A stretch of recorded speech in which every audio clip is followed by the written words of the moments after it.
Hello, friends. This is the third episode of the Cory cast. Today's guest is somebody that has been in my life since way back in 2006. Mike Spuches has been my closest friend and someone I would even call my brother from another mother, mostly because his mom, Lisa, has fed me way too many meals. He was the best man at my wedding, and during my speech, he said, now many people here thought I would be standing across from Cory at the altar, but here we are. And I've always admired that Mike loves researching and exploring new ideas. He's someone who constantly looks for more information on any topic he's interested in, from MMA to scientific discoveries to electric cars. Mike also has a very stoic attitude and yet has made me belly laugh harder than anyone I know. This podcast, we mostly talked about his new Tesla, and we even talked a little UFC. Seriously, I love this dude, and I hope this conversation shows how genuine and intelligent he really is. Episode 3, baby. Hope you enjoy.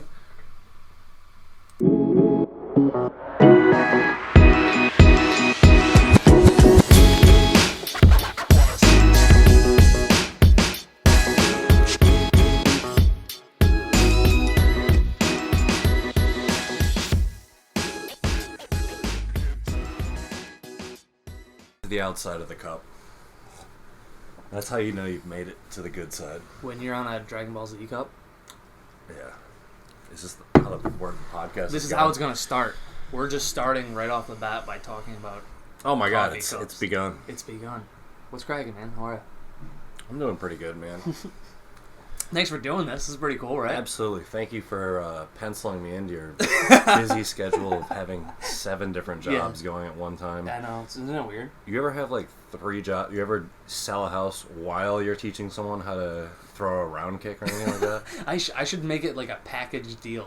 You buy a house from me, I'm going to show you how to head kick somebody. Yeah, for real though. Like, you're doing a lot of different things. You're spinning a lot of different plates. You finding it hard, and now you're doing the podcast? Yeah. It's like you got a lot going on. You finding it hard to manage all those things at once, or is it? Yeah, and it's like a balancing act, right? It's like I'm doing the podcast just because it's like a passion project. It's just like I like to have conversations with cool people, but at the same time, I think it'll help real estate, because I have, like, in a couple weeks I have a really cool guest that'll be real estate minded, and also just it's cool. Like, when was the last time we just sat down and chilled and talked for a bit? Like Saturday. Saturday we hung out. No big deal. Yeah. No. So no, it's cool. It's just I don't know. It's a lot of jobs, but it's like, it's just, I don't know. I'm a mover. I guess I just I want to do something all the time, and like I do all that craziness, and then it's like when I get home from the gym or something, it's like you that little hour is like me playing Switch and like mellowing out. By the way, I did all the memories in Breath of the Wild. Very upset you got 0 things from it. Yeah. I did all that work for 0. It's a very side quest type of thing. I went on Reddit and they were like, oh yeah, no, you just get an alternate, an extra end scene when you beat the game. Yeah, I'm like, that's kind of cool, but I was hoping for a really cool weapon. Like, it was going to lead me to Link's sword or something cool. Well, just keep on playing. You'll find out. Oh, the plot thickens. Yeah, I did all the memories last night, and then started taking down the third beast. Started working on one of that. You find your way into the forest of, like, the mysterious forest? Or No. That's a cool part. Ooh. That's the cool part. I'm about it. Dude, so what was it like purchasing your Tesla? Because that's an experience in itself. It was really cool. That's actually, like, you have the option to have it delivered to your home.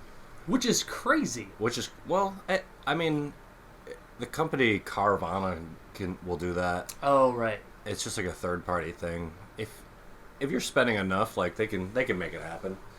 But yeah, I chose to drive down to essentially New York City, Mount Kisco, to get like the full experience. I wanted to like walk in and like see a Model X on display and like C model, like the P100Ds in the parking lot. Yeah.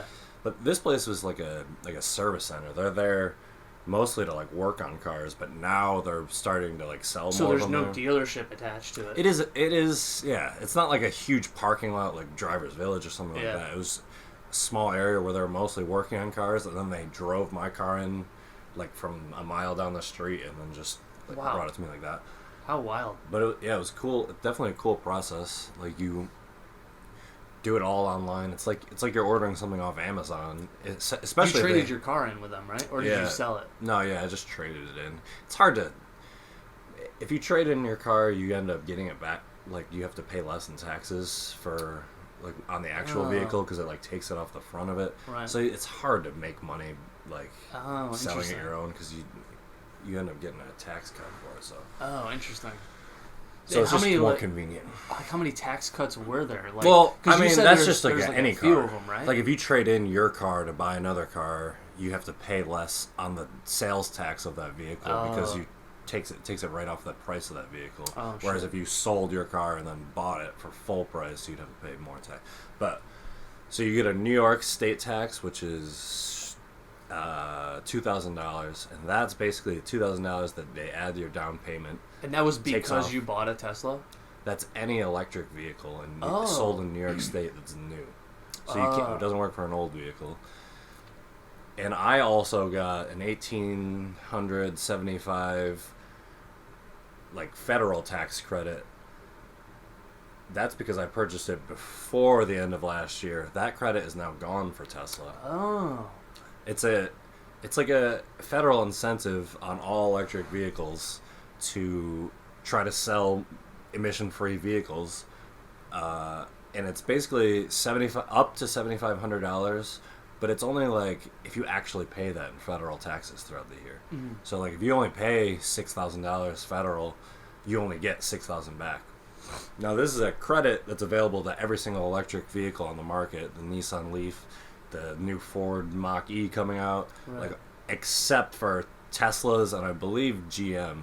Because after you sell a certain amount of these electric vehicles, the government basically decides, like, hey, you're on your own now. Like, you clearly can do this, so you don't get this tax credit anymore. So does the government give that tax for specific companies? Yeah, any company selling an electric car that meets their, like, emission standards. Interesting. So that $7,500 tax credit is still available to new EVs except for Teslas, and I believe it's like the Chevy Volt because like GM. Oh yeah, Volt's like the first automatic. I think that was the other one. Yeah, the Volt one is the first Chevy one. Yeah, people like those cars. I feel like they were like one of the first good electric vehicles because they've been making electric vehicles for a long time, but for a long time they were just bad versions of combustion engine cars. So no one was interested in that. And it sort of gave them like a bad rap. Like people started thinking they were like kind of car like to crappy, get. Yeah, like the car to get if you're like you don't want power in your car. Yeah, you're not a manly man. Yeah.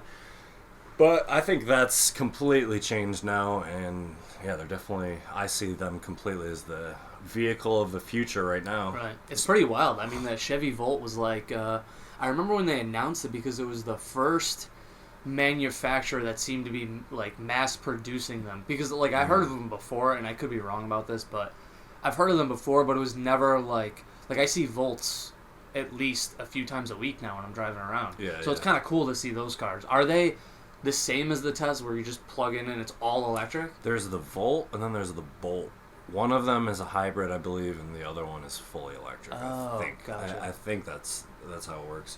But a lot of those cars people associate with being like an electric car, a Prius. I think Prius are Prius a fully, hybrid. Yeah, they're hybrids. So it's both electric and gas. And there's advantages to that. Like a big disadvantage to trying to make, or a challenge in trying to make a good electric vehicle is that it's the range. Like that is the driving factor for electric cars, the range. And what makes up like a range in a vehicle? It's the battery size and it's the efficiency of the car. And both of those things like have to be perfect if you want to get to like a Tesla range right now. Like How far? What's a range for your Tesla? Mine is 250 miles, which is like a full tank of gas. And that's the lowest range they make on any of their cars. Whoa. 250 miles is the smallest one. So I know Tesla has like updates that you can buy. Could you just update it and boom, you have extra capacity? Exactly. Like, whoa, that's crazy. They can't obviously over the air update your battery and give you a larger battery. You have to go to the shop. No. But what they can do is give you an over-the-air update where they've been working on efficiencies throughout the car, and that extends your range through just like electrical efficiencies through the way it delivers power, like through the powertrain and the battery. Mm-hmm. So since I got my car, it has increased in range because of that fact. They basically keep pushing out updates to make their car more efficient, and in doing so, the range is just increased just while you're sleeping overnight. Oh, so interesting. And they're the only car that does that, and that's really like it's a huge thing to have over-the-air updates on a car. You don't buy cars, right, and then they get better over time. You buy cars and they slowly degrade and like lose value. I mean, but it's just like an update. It's the wildest thing. It's just like, hey, an update. A lot of people see that as like, wow, cool. You get like now you have like Netflix in your car or something like that. Yeah, right. But it really is like that car has significantly improved. If you look at just like the reviews of the Model 3 when it first came out to now, people give it glowing reviews now. It wins like all kinds of awards. It was the best sold electric vehicle, best sold non-electric luxury sedan last year. Like it's killing the luxury sedan market pretty much. Right. And yeah, I don't. That's interesting. And like, what made you get into it? Was it because I remember your uncle bought one, and I remember you telling me like how pumped you were that you got to see your uncles get one, and has like a YouTube page, right, where you could see like the start to finish process. Yeah, you don't. Other people have gotten in my car and then not immediately bought one afterwards. So clearly, I had some interest beforehand, and I think like even when I was like, I don't even remember how long ago, but like I remember just growing up. My thing was like YouTube. I'd watch like Sam Harris and watching like Joe Rogan. This is probably before Joe Rogan. And I'm like learning about like Carl Sagan, and Elon Musk was always one of these guys where I'm like, wow, that's incredible, the things this guy is thinking of and like executing on. Yeah. And I think this was back when like the Roadster was first announced, and I'm like, was the Roadster their first one? First electric car? It was, but it was essentially just taking a body of a car that already existed, the Lotus, and just finding a way to put like make it electric by putting like a battery in there. Right. And it wasn't really mass-produced, right? It wasn't mass-produced. It was very expensive. But their goal was to show that you can make like a badass electric car that's like really fast, has good range. But it just wasn't like fully their own. So I was like paying attention back then, and I liked what Elon Musk was doing. I liked his sort of like ethos, his way of ethos. That's a word I don't use ever. It's because he has a very interesting story, and I like learned about that, and then I'm starting to hear about these cars he's making. Then the Model S and the Model X come out, and I'm like, wow, those are really cool cars. I definitely never plan to spend $120,000 on them. Yeah, right. But that's pretty cool. Like I wish I could drive in them one day. It'd be cool to see one day. And then they made the Model 3, which is the first. They called it like a $35,000 Tesla, and it didn't quite reach that price. Like it did for a little bit, but it was like it was a very like low. It was just like a trim level of that car, the $35,000 model. You don't have model. electric windows. You had a roll. Yeah, and it was just like they're like, all right, we're not going to do that one anymore. So that was called like the standard range. I got the standard range plus. It has just like better features and like a better battery. Yeah. So it's more of like a 40,000, but yeah, it's interesting. Still, just the idea that there is like a car that I don't care about cars generally. Like the way I think about them, you've never been a car it's just person. like get me to point A to point B, and like that's all I really care about. I think that was your exact words when you bought your first car. Yeah, that copper and I was like, looking car. yeah, You're like, fuck it, just gets me somewhere. Yeah, and I'm like, I get if it goes in reverse, that's a plus. Yeah, right, that's optional, but that'd be nice. As long as it stops and goes left and right, that's all I really need. But reverse, that'd be a nice one. And then you buy a Tesla, and it's like, then you're this car dude. I'm like, oh shit, that's like never been. Well, yeah, that's why, because it's something unique. It's not just an iteration of an old car where it's like, oh, this is the same thing as that one, except this one has a more rumbly engine and like it like I don't get it. Like to me that doesn't make sense. Some people are really into that stuff, and like I have no problem with that. But like that's just never been my interest. But the things, the improvements and complete like redesign of the vehicle that Tesla did with an electric vehicle, like that interests me. I'm interested in like the tech aspects of it, and like it's built so much differently than like a typical car that those just to me seem like a completely new thing, other than just like this is also like the same gas car, but this one has like nicer leather on the inside. What I like about Elon is it's like he's not it doesn't seem like he's a business person first. Absolutely not. He's an engineer first. Oh yeah. So it's like he's a multi-billionaire who just like he's like, who else is gonna just drill underneath LA and make a speed tunnel? Like he's not doing it to make money. He's like, oh, I just wanted to dig and see if I can go from here to here. Well, he's solving problems. That's the way he thinks. He doesn't think, what can I do that's gonna make me a ton of money? Right. He's thinking, this problem is annoying me, or LA traffic, terrible, right? Yeah, that's more of like an annoyance thing. I mean, obviously there's like major issues with that, but it's mostly just like him being like annoyed at all the traffic. Yeah. But most of it is like, what are these problems that the world is facing that no one is tackling and we're all just kind of ignoring? And that's like the way he thinks. Like he was in college originally to study batteries. Like that was his focus. He planned on making Tesla, but that wasn't his first company. Like while he was in college, he made PayPal essentially with a partner. Oh, I didn't know he made PayPal. Yeah, and he basically saw. It's turned over now, right? Yeah, it's with somebody else. Yeah, he saw like the internet coming while he was studying. I don't know the exact. I would assume some sort of chemistry for like batteries, but like his plan was to make like a really good electric car eventually.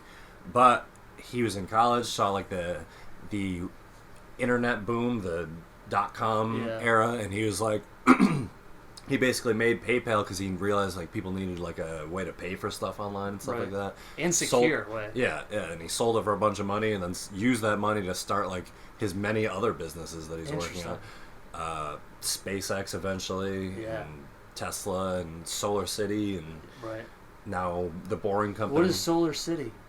I think that one, I think, has sort of been combined with Tesla now. It was sort of like their energy project. Like now they're working on like solar panels and solar roofs and power walls, like which is like a battery for your home. There's like a couple of countries that are like 100% just renewable energy now.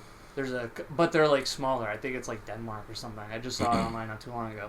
They're like 100% renewable, from windmills to solar panels, which is kind of interesting. I'd be interested to see what kind of solar panels Elon Musk comes out with, because isn't it like, I remember there was a rumor, this could be true, the roof on one of the cars was going to be solar panel for a prototype or something?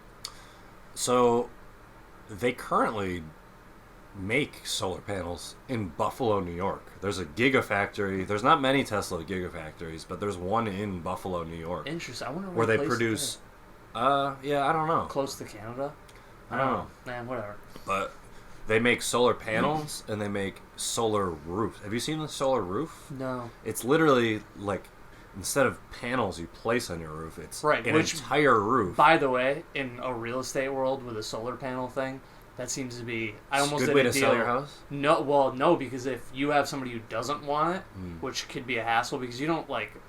the deals that I've seen, and it's like a lease where you lease the solar panels, but it's really the energy, the companies. There's holes in your roof when you remove them. There's just like, it just seems to be like a whole headache if you ever want them removed. I've heard, and this might be from like solar energy propagandists, that like it helped, like, I guess it's easier to sell your house. Like, if maybe that's only if someone is specifically looking for a house that already has them installed. And but that makes sense. If they're doing the lease thing, you have to take them down. Yeah, right. And your roof is just messed up. Yeah, like that would be a pain. But I think the general, like, I would buy a house that had solar panel. Like, that wouldn't deter me from just because it's like, why would I not want to pay $20 in my energy bill instead of $120 or $130 that I'm paying now? Yeah, a lot of those lease deals, essentially, you're just like, you don't pay anything, and then you just end up saving money. I don't get why more people don't do it, but I also don't own my own house, so like I can't really make a statement on that. But it does, at least from like the math of it, it seems like you're just making money. I don't know. Right. But they now make full solar roofs, not panels, but like the shingles themselves are. And the entire roof becomes like a solar panel. That's what I saw, because that was like the new shingle was solar. So I would be very curious to see what just like set it, because shingles come in like it's like 4 or 5 blocks or something. You just throw them on. I wonder if there's like a wire that runs through them. I don't think they're selling these to like random people. Like, I think you're buying that. They have a team come out and install it, and then so I don't know what it looks like, but they're definitely. If I had unlimited amounts of money, calling Elon Musk up and telling him to put one in my house. There's a lot of like financial like hoops and that you can kind of jump through and make it seem cheaper. Like, I think there's tax incentives with that as well. Yeah. Plus, like, they say like, if you bought a new roof plus solar panels, it would be more expensive than just buying like the solar roof. Mm-hmm. So like, apparently it's not too bad as far as like cost, but it's definitely can't be cheap to get like a whole new roof of that. Well, you also got to think long term, like what kind of money you're going to be saving every month on energy. I feel like it would pay. You might be like, a new roof might cost a couple grand, but I feel like if you spend 10 grand in the energy saving roof, it'll pay for itself in X amount of years. Like, you know what I mean? I feel like it probably would be a pretty good. Yeah. And like, see, this is what's interesting to me, is that there is a conversation to be had about like an actual financial incentive to do these things, when really the real reason to do them is the renewable energy. And now it's gotten to the point where it's smarter for people to choose these paths, because it's actually more they make it themselves more financially well off to do so. There once was a time where a lot of these decisions were like, oh, it's going to cost me more, but at least I'm kind of saving the environment, or whatever. Now it's like, you're saving the environment and you're going to save money. And that's the kind of turn that needed to happen. And I think that's the kind of turn that happened with the Tesla cars as well, because like, there was a while where it's a trade-off. It's like, I guess it's cool that I could like go to work and back and not have to use gas, but it's really not a great ride. Now it's to the point where people are like, I love this car. I think it's better than other cars. I like that, like, you can watch Netflix and Hulu and it has autopilot. And so like, explain to me that autopilot mode is like, there's a download, right, that you can spend money on to like. Yeah. But before I get like, I just think that's the key, is that like, it has, these cars now have all of the reasons for people to want them, and then a byproduct of them is just happens to be that they're much better for the environment, zero emissions, and that's like the place we need to be in with that, where the choice doesn't have to be like a trade-off. It's simply like, hey, I'm just trying to go with a better one, and it just happens to be better for the environment as well. And like, I think that's like an important thing going into the future. I think that'll be a good that'll be a very key mindset into turning the whole climate change over, is making things like, well, I have a roof that I could spend $4,000 on, or I could spend $5,000 on solar panels and then save me money. Exactly. So it's like I'm killing two birds with one stone. Or a company that wants to deliver things like across the country, and right now their option is obviously a diesel semi-truck because that's your only option. Mm-hmm. But then eventually it gets to the point where the savings from an electric powered diesel truck actually that didn't make any sense. An electric power semi truck. There's no such thing as an electric powered diesel truck. Electric diesel. But once it gets to the point where companies are like, hey, this is going to save me money, I'm just going with that because it's cheaper for our business. Right. That is the sort of things, because those businesses and gigantic corporations are the people who are really contributing to that kind of stuff.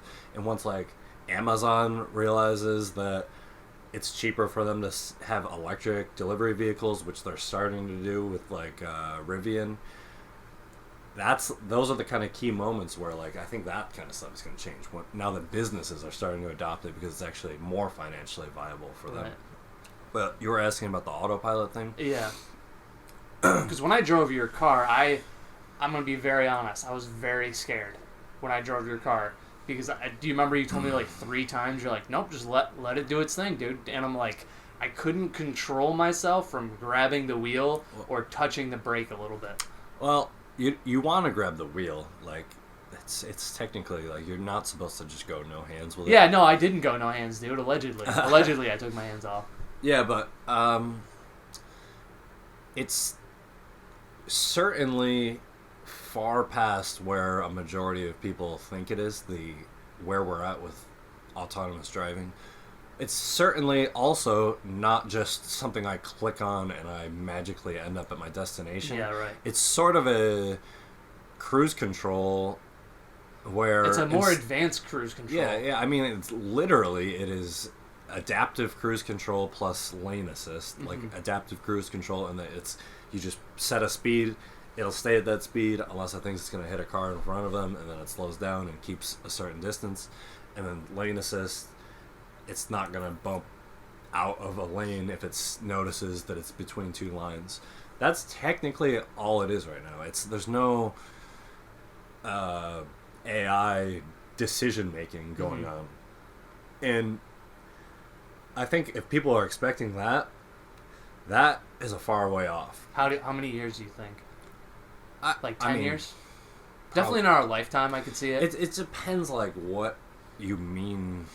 Like, how many years do you think we would have an ability where it would be not just like a special feature, meaning like when they took the Roadster, because that was a very special thing. Like, I feel like they could make an autonomous vehicle that drives by itself right now. Some people are claiming by the end of this year. I'm skeptical of that. I would say more like 10 mass years. Production to the point where like the Model 3. Like a trucking company like Schneider cuts their drivers in half and now has just autonomous trucks. That's a far way off because of like other logistical reasons, I think. But it's going to happen, and that's the key. Like, definitely in our lifetime. Some people hear that and they're like, truckers are never going to go away. They've been here my lifetime. They're never going to go away. It's going to happen, whether it's 5 years or 20 years. It's going to happen, and that'll be huge. But there's a lot of tough challenges to solve there. Like, just thinking about semi trucks, like. There's a lot of charging. So many. Yeah, and like it takes a long time to charge. I feel like the more power you're using, the more you're gonna have to charge it, right? Because it's just like a phone battery. Yeah. The more you're on your phone, the more that you're gonna have to charge it more often. Think about and the problem is the longer it's going to take to charge because a semi truck hauling a gigantic load, that takes so much energy, and it's gonna take a huge battery to deal with that, and then a huge battery takes a long time to charge. There's just no getting around that. Yeah, like there's physics that like limit the amount of electrons that can go into a battery, and there's no magical solution for that. There's ways of improving battery recharge speed, but like there's ultimately a physical limitation to how fast you can do that. But maybe we're around the corner from jumping past that hurdle. Yeah. Actually, Tesla just partnered with like a new company, who claims to have some new battery technology, and you never know. Like, one breakthrough could change a lot. So you never know. But yeah, as far as self-driving, like in my car, you were asking about the like download you can get. Yeah. Every single Tesla comes stock with autopilot. Even the lowest trim Model 3 comes with autopilot. Which is what we were talking about before. Lane assist. Lane assist with adaptive cruise. Adaptive cruise control. I like that better. And that's enough for most people. Right. Like, that means you can essentially drive on the highway for hours and touch nothing. Like, people don't realize that. They hear those things, adaptive cruise and lane assist. That doesn't sound too crazy. This literally means you can drive on the highway without ever touching anything. Basically, you have to have your hands on the road or on the wheel, technically, legally. But like I said, allegedly. But ultimately, like, if you look at the actual data on this stuff, self-driving plus human driver equals safer vehicle. Like, there's less accidents when autopilot is engaged and the driver is paying attention than a car without self-driving features. But that actually reminded me, there was once a time when, like, there in the AI race, where like the ultimate goal was for AI to beat a chess champion. Like, we all remember this kind of talk. Eventually, it got there and beat a chess champion. But there was a period of time where AI was good enough to almost beat a chess champion. Like, it wasn't, or it was like close. You know what? No, here, it was able to beat the champion. But what was the best thing was what they called like a centaur, which is a very cool name for this. Which is a human. Which is horse. A human. Which is just a human horse. It was a human horse, right? Playing. but it's a human with AI, in combination, making decisions together. So it's like the AI shows the expert player, like what moves it thinks. The player thinks about them, makes his assessment, and then maybe sometimes goes with the AI, maybe sometimes makes his own move. That, for a little while, was the ultimate. Like, they were like, oh, AI can get good, but it can't get better than, like, a human plus AI. Right. Turns out that wasn't true, because shortly after that, it might have been AlphaGo, but it might have been before that, they basically were able to just have AI face itself over and over again, and that beats even a centaur. It was self-learning too, and that's what Elon did with a Tesla, right? Where it's a self-learning AI. They don't write the AI from the ground up, where it's all, but it relearns itself. It gets better. It grows. Yeah, like a neural net. God, I don't know such exactly. A scary word. When you say neural net, I'm like, oh God, it's like iRobot. It's like soon it's like these robots are gonna take us over. Yeah, yes. I'm sure they're also making, like, sort of manual update. I don't know how exactly that works. Yeah. But I'm sure, and it's not just one thing. Mm-hmm. I don't think just autonomous driving is just like one thing. Yeah. I think it's like combinations of different things going on at once. Like, for example, they recently released an update where, what do they call it? They call it Deep Rain, which is a neural net they released only specifically for the windshield wipers to turn on. They trained a neural net with millions of images of rain and videos of rain to learn how to turn on windshield wipers. Other companies just like use a sensor, and it's just they went and built a full like neural net for that reason. And like that's something that is like every time I'm in my car and I don't feel the windshield wipers turn on automatically and I have to press a button to turn them on, it's learning from that over and over again. Yeah. So eventually it should get to the point where like it's just, you never have to think about that on your own. It just does it because it's learned so much over time. I'm so glad there's people smarter than me out there. Yeah. To figure this shit out. Yeah, I know. Because it's like... That one seems a little unnecessary, but it's kind of cool. Unnecessary, but when you're Elon Musk... Especially when you just, like, you sit in your car in the morning and you see, like, update, and you're, like, reading that, and you're like, what? You just put a... You're reading, when you play a video game and they update, you're reading the hotfix. Yeah. You're reading all But the... I'm like, my windshield has a neural... Does my network? windshield have feelings now? Yeah. What's happening? Which is like... That's the fear with AI, is that like eventually it's gonna have emotion, it's gonna have feeling, and it's gonna take us over one day. But I don't know if that's like realistic. I feel like that's I have no idea on that stuff. When I think of like the future of AI, I don't think about like a robotic human.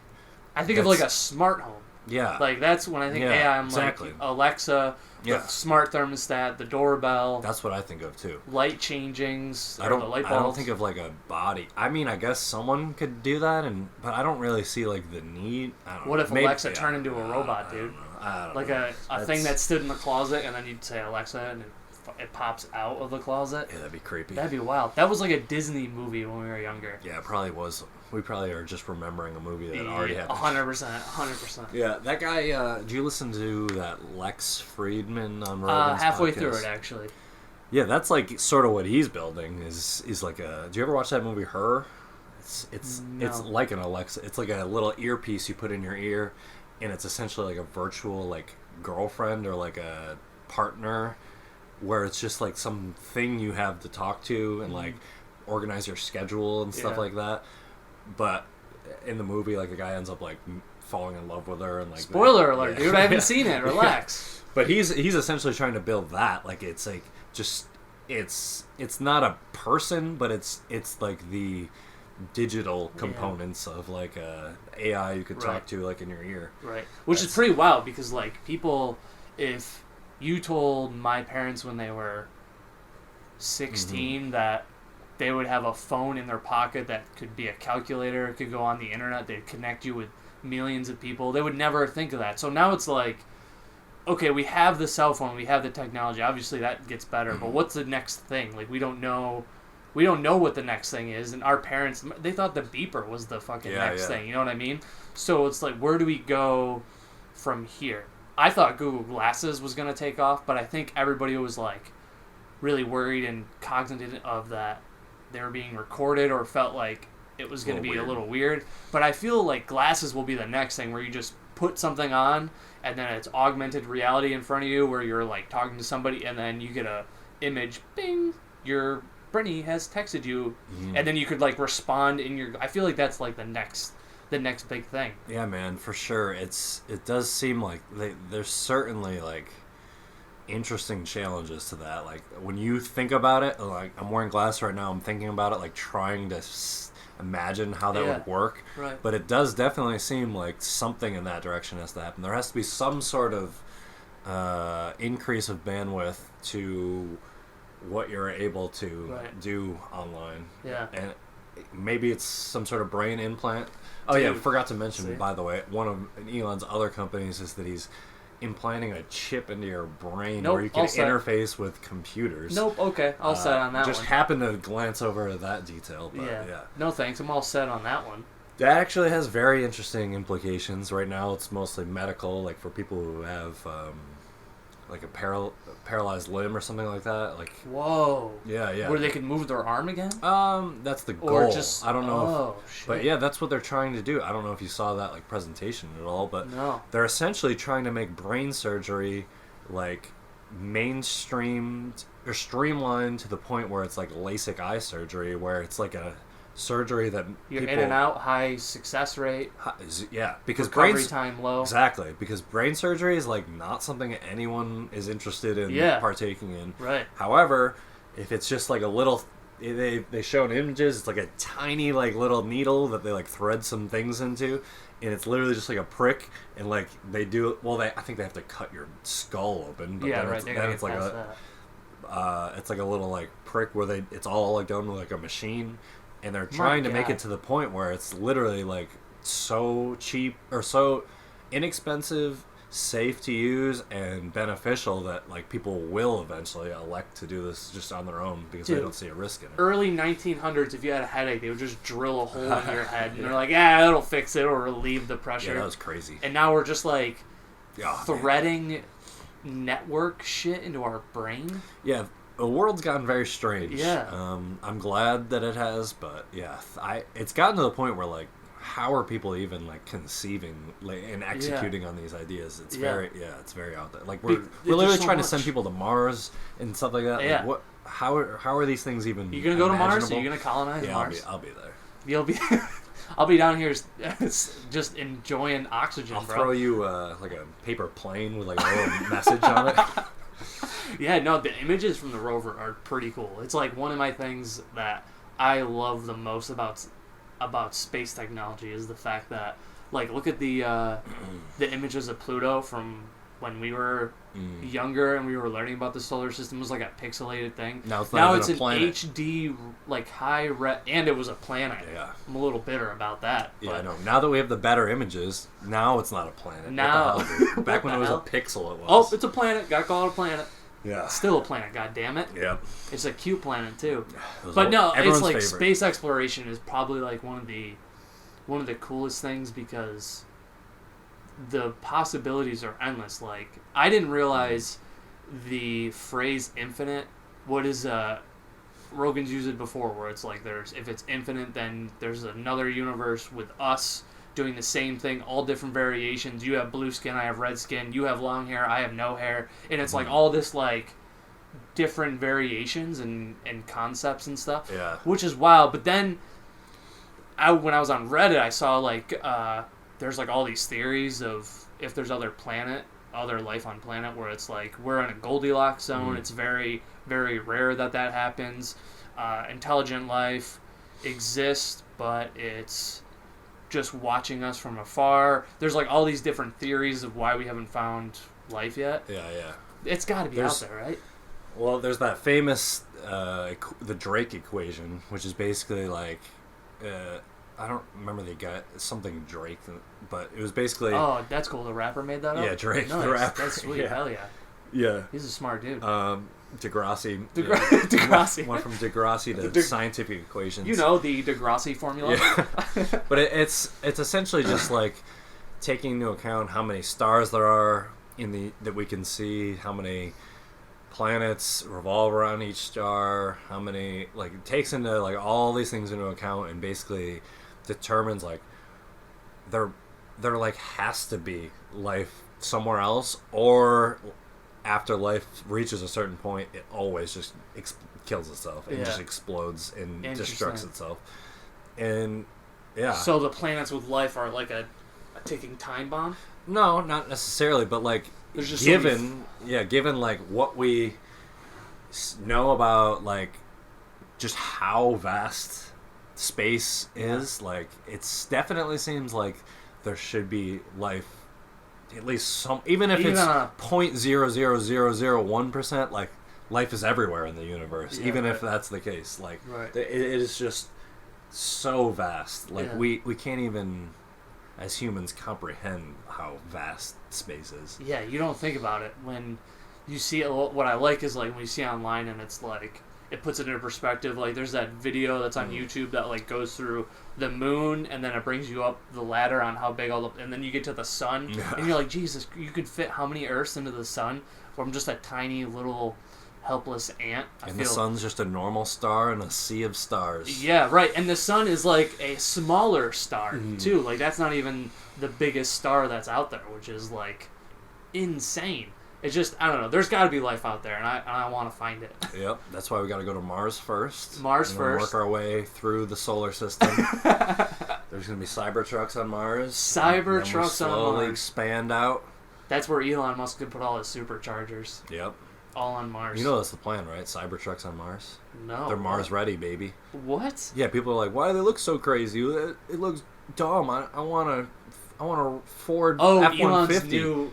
His new truck. Yeah. Okay. The Cybertruck is literally designed with it has a pressure, there's an option for a pressurized cabin, and it's literally going to be used on Mars. Like what? Like that's the sort of thinking he's on. He's like, he's not thinking, what kind of cute wheels should I put on there for the truck guys? He's like, I need something that he's will like, work. all right, I need some. I'm going to Mars. I need some good trucks on Mars. They obviously can't be running on gas because you can't send like that much gas up there. Yeah, right. They have to be electric, and they have to be sturdy, and they have to be God, that's so pressurized wild. cabin and stuff like that. And they're designed to be Mars ready. Who thinks of that shit? Yeah. Elon Musk, I guess. Yep. Like that's not something I think of. Like if They also sent a roadster into space. You know about that? Oh yeah, they sent a roadster into space, and they have a mannequin, right? Yeah, and there's He's a in the message car. on it that says, "Made by humans on Earth." Good message. Interesting. Nobody speaks English out there for sure, so they're gonna see that and be like, "What the fuck does that mean? Yeah. What's a human?" Well, I know they can't even. You know what's funny is like there's news reports of like a steady signal coming in from. It's like what every like 15 minutes or something, Oh, or yeah. 16 days. There you go. Yeah. There's a steady signal. Yeah. So, and we're trying to figure that out. Could you imagine our roads are just like getting into a planet's orbit, landing, and then they're like, "Oh my God, what does this mean? What is this vehicle?" They wouldn't even use the word vehicle. It would be something totally different. But See, we send a way better message. That's concrete. yeah, Guys. not just This. Yeah. Send us a car, you idiots. Send us one of your goddamn flying machines, you fools. Oh, that's so funny. Oh man. Well, that's 45 minutes, dude. Oh wow. Right? Can I just say something on Jon Jones though? Yeah. I got a bone to pick with the world right now. Why? Everyone. Because everybody's thinking Dominic Reyes won that fight. Well, I get it. It was a close fight, and I get it. But everyone wants this this judge's head on a stick who gave Jon 4 rounds to 1, and it's not a logical thing to be mad at that ref because the judge. The other 2 judges gave Jones.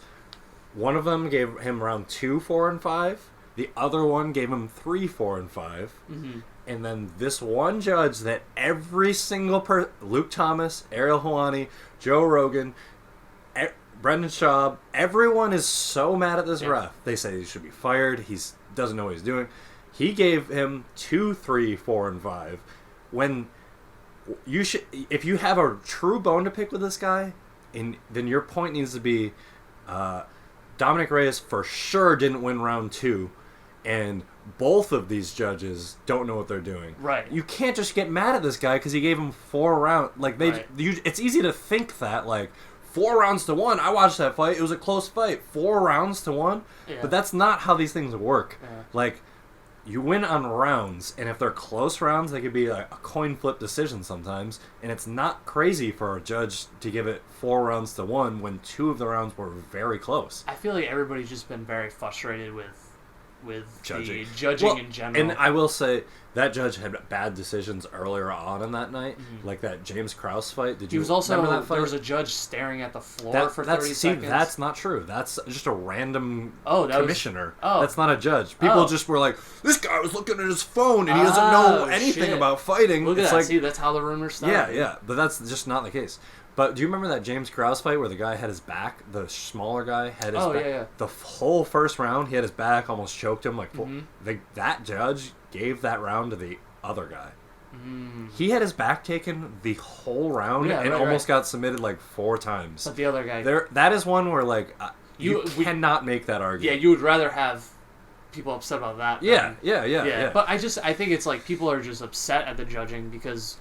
let's be real, we are using kind of something that doesn't really apply to us. We're using a boxing scoring system in a UFC event, which doesn't make sense. But I like Dominic Cruz said, there's an ability to have the greatest minds come together and make it a unified scoring system. Not like the past fights were not under the unified one where you couldn't do replay or something. That was the real issue with this fight, was that it was in Texas where they still are going by the old rules, not the new unified rules. Why? And the difference, that's so weird. The difference in those rules in the judging of this fight was that they used to score octagon control much Right. higher. And then they changed the rules, so basically if the striking was dead even, then you judge octagon control.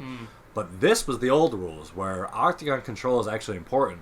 Jones had octagon control like the whole fight. Yeah. He got outstruck a couple rounds, but he had octagon control, and I think that's what these judges saw. So people are mad at these specific judges, but I think more it's just the state of Texas. Yeah. Like these things need to be unified. Well, like, yeah, and it's like it's just everybody's just frustrated, right? It's like how do you get through to them when they just kind of like close everybody off and yeah, and I don't know, and it's it's just, state to state. Like it's hard. How do you make a state do any one thing? look at New York. We had MMA illegal for how long Yeah. until that gross guy finally got out of office? Was it like a senator or a congressman here in New York or something? I already can't remember his name. But it's insane to me.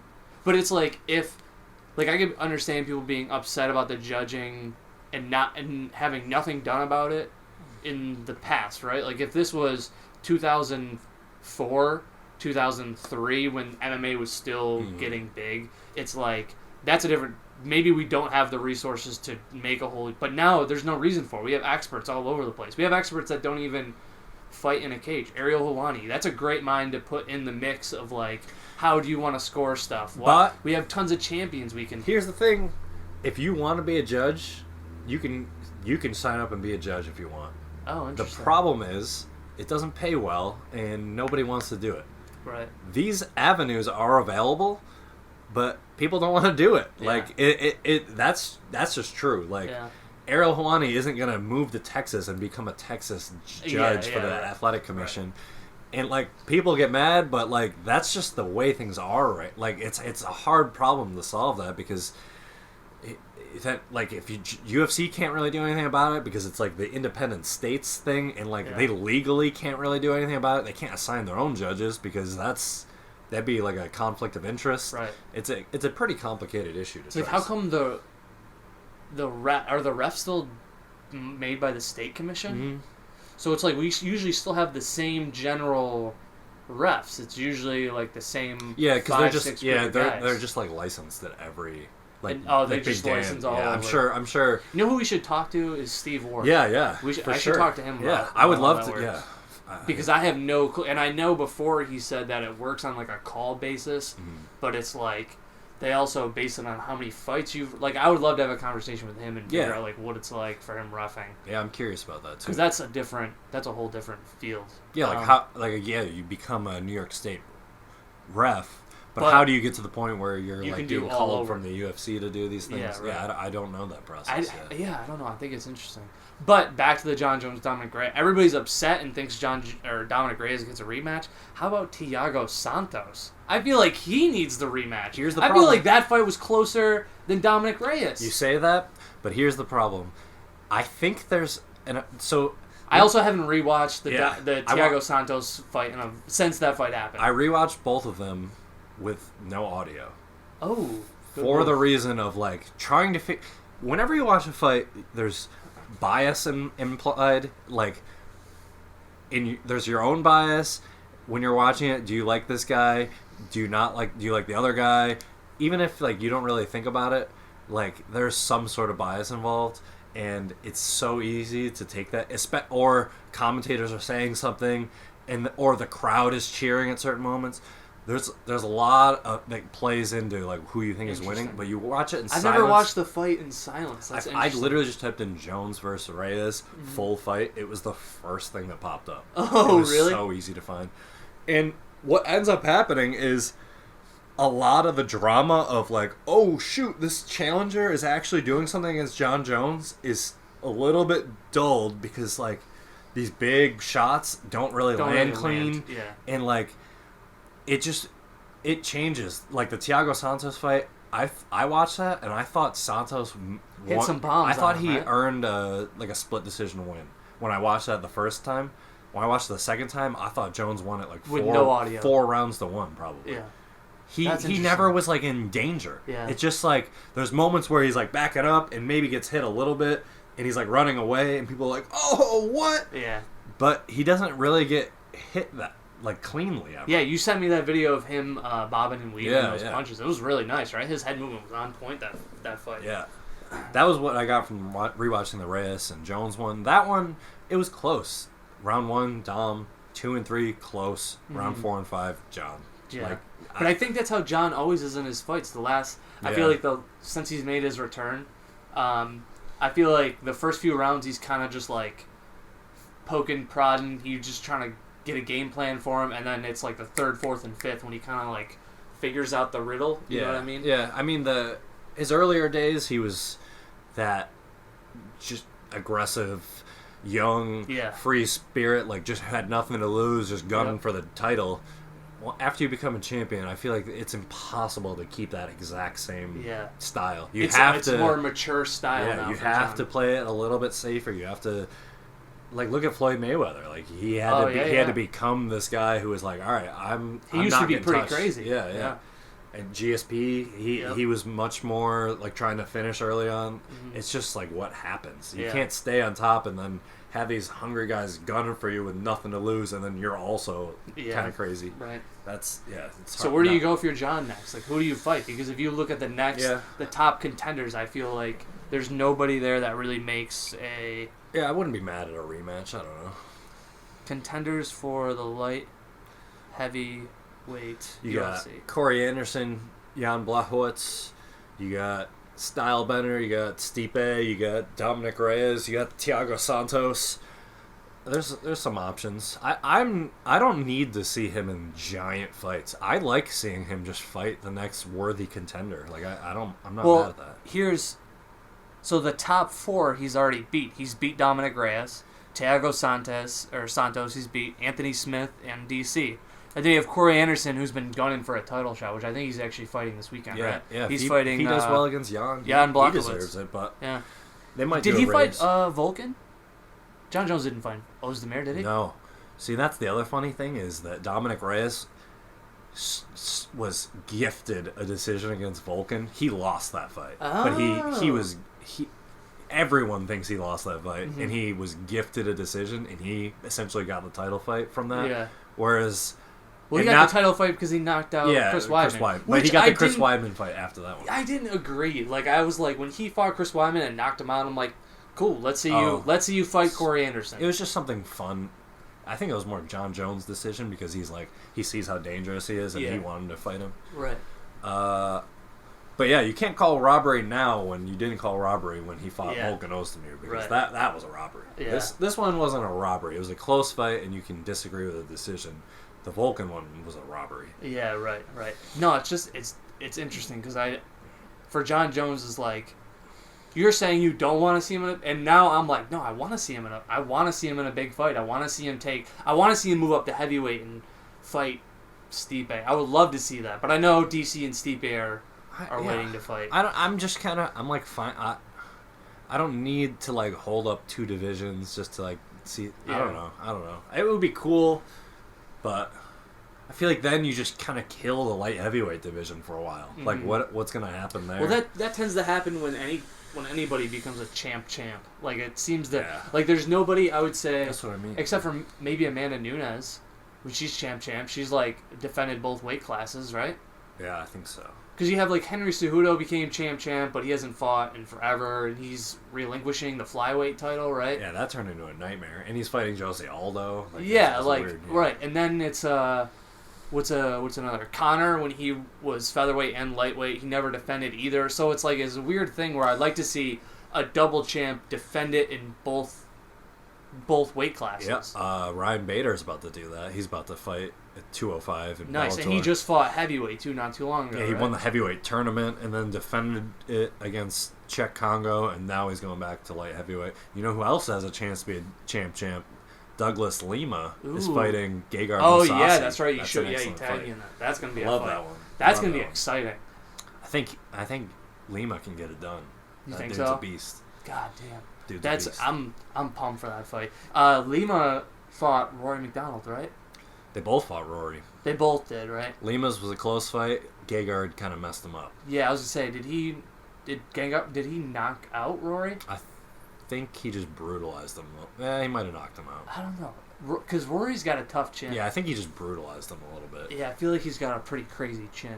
I don't know. Bellator has got some good talent. I would love to see in the UFC. I like that they do tournaments when they want to. I don't. Yeah. I don't like being a slave to the tournament format right. PFL, which is it's kind of cool and it has its merits. Is PFL the one that has seasons? Yeah. Yeah, I don't know. I don't know if I'd like a season for. Rory's fighting in there now. Yeah, he just got signed. He's got a chance to win $1 million. He's got a good chance to win $1 million. Yeah, that would be crazy. That'd probably be the most money he's ever made in his career. And he's also on the road. That would be crazy because he would win a title in the UFC. He was champ in Bellator too, right? He never won a title in the UFC. Oh, that's right. He was close. Yeah, he never won. It was a fucking super close fight. Yeah. Damn, who did he fight the title for? Was it Robbie Law? Yeah, Robbie was the champ, right? Yeah. God, what a fight. Yep. What a fight. That is a crazy. And then they were just training together too. I love that. Yeah, that was a great picture. That made me super happy. I was like, that's the shit I like to see in the MMA community. Well, all right, boss. Dude, hour long. Time. Yeah, thanks for doing this. I appreciate it. Yeah, absolutely. All right, man. See ya. See ya. Yeah.